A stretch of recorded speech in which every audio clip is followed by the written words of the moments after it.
In the 1990s, the Americans with Disabilities Act, the ADA, was passed. It ensured the equal treatment and equal access of people with disabilities to employment opportunities and to public accommodations. It prohibited discrimination on the basis of disability in employment, services rendered by state and local governments, places of public accommodation, transportation, and telecommunication services. Under the ADA, businesses were mandated to provide reasonable accommodations to people with disabilities. Public services could no longer deny services to people with disabilities. All public accommodations were expected to have modifications, and all telecommunication services were mandated to offer adaptive services to people with disabilities. The Disability Rights Movement objectives: attempt to redefine the disability through political and legal action. Reject the stigma, isolation, and dependency alone characterizing the disabled community. Promote accessibility and safety in architecture, transportation, and the physical environment. Work for equal opportunities in independent living, employment, education, and housing.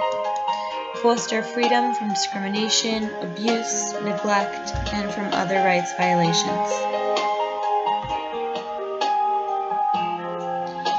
The Disability Rights Movement relevance to social work. Importance. It is a tool for ensuring that people with disabilities have access to the same rights and opportunities as everybody else. Otherwise, disabled individuals would be treated inadequately, ignored, and isolated in our society.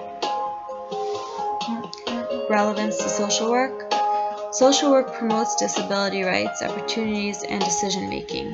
According to the NASW, NASW is committed to social justice for all. Discrimination and prejudice directed against any group are damaging to social, emotional, and economic well-being of the affected group and of society as a whole. Children with disabilities want to feel belonged. More challenging than their physical limitations is the social isolation they experience. Social workers can help facilitate inclusion. Social activism. Social work profession has a strong history of responsibility to work and advocate for the disadvantaged and oppressed in society.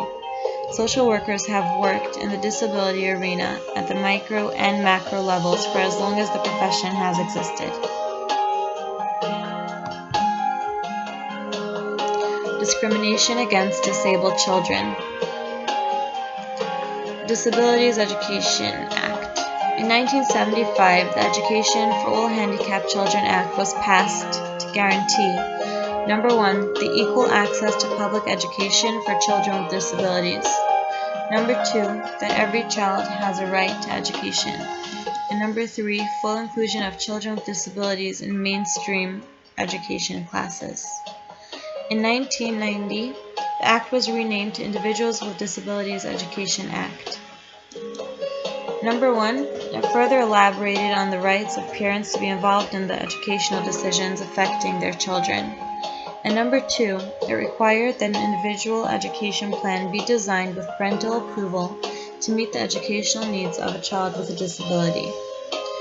Discrimination has a greater negative effect on life satisfaction than disability itself.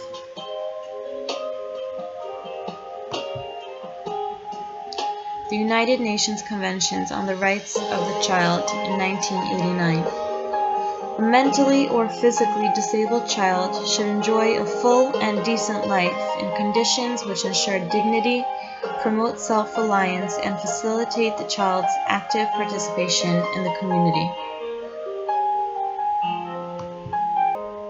Care or empowerment.